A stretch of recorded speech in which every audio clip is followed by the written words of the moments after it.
John Goodman is one of my favorite actors, and he's just awesome. I have lots of respect for him and his work. He also happens to be a good example of a heavy body type that we can caricature. The first thing I do for the gesture portion of this drawing is to indicate the size of the head, followed by the movement of the pose as shown by that long center line. Even though he's just standing in place, there's still movement to his pose. His hips are jutting out to the left, so his head, torso, and legs form a slight S-curve, which was traditionally called the Contrapposto pose. The angle of the shoulders and hips contradict each other, similar to Michelangelo's David. If there is even a slight indication of action or movement in a static pose like this, it's always good to exaggerate that motion.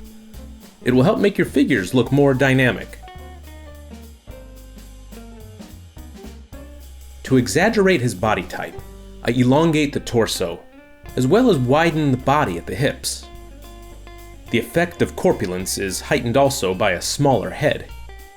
I want to make him appear like a mountain of a man, almost of an epic stature. I actually saw him in person once at a frozen custard shop in St. Louis, and he was a very tall and imposing presence. If you're able to meet your subjects in person, celebrity or not, be observant. Take mental notes on your impressions of their physicality, because there's no better teacher than direct observation from life.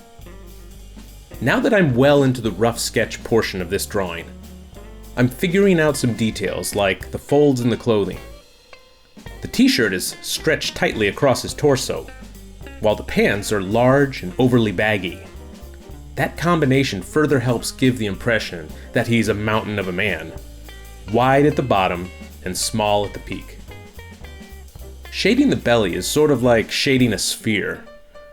Whenever you're on the early stages of a drawing, always try to think of the forms as simple geometric volumes like spheres and cylinders.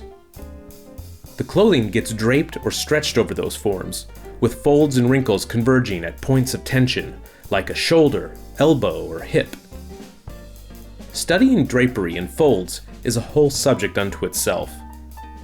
If you're not extremely familiar with the rules of drapery, just rely on your observation skills and think about the forms underlying the clothing.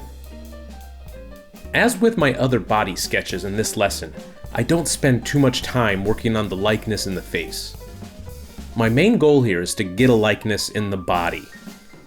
I want to stress the power of the shape and proportions of the body to help capture a subject's likeness. If you think for a moment about how you're able to recognize a friend or a family member in a crowd from a great distance, from behind, it's the body that you see first, not the face. When you think about that, it becomes clear how important the body shape and posture of someone really is. So it's worth it to invest more time on the bodies in your drawing. Drawing the body well not only helps communicate the subject's likeness, but also their attitude and personality. If you're doing a caricature for editorial illustration, the pose is also usually important to the story or gag being presented. And then you face the challenge of either finding a photo of your subject in the right pose, or you'll need to photograph yourself or a model, but then change the physique in your drawing so that it looks more like the subject's body. That's a practice we may go over in a future video down the road.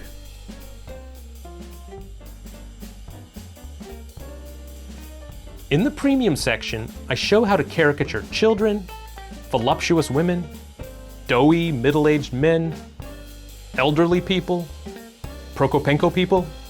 We don't spare anyone's feelings. If you enjoyed this video, share it and tell your friends.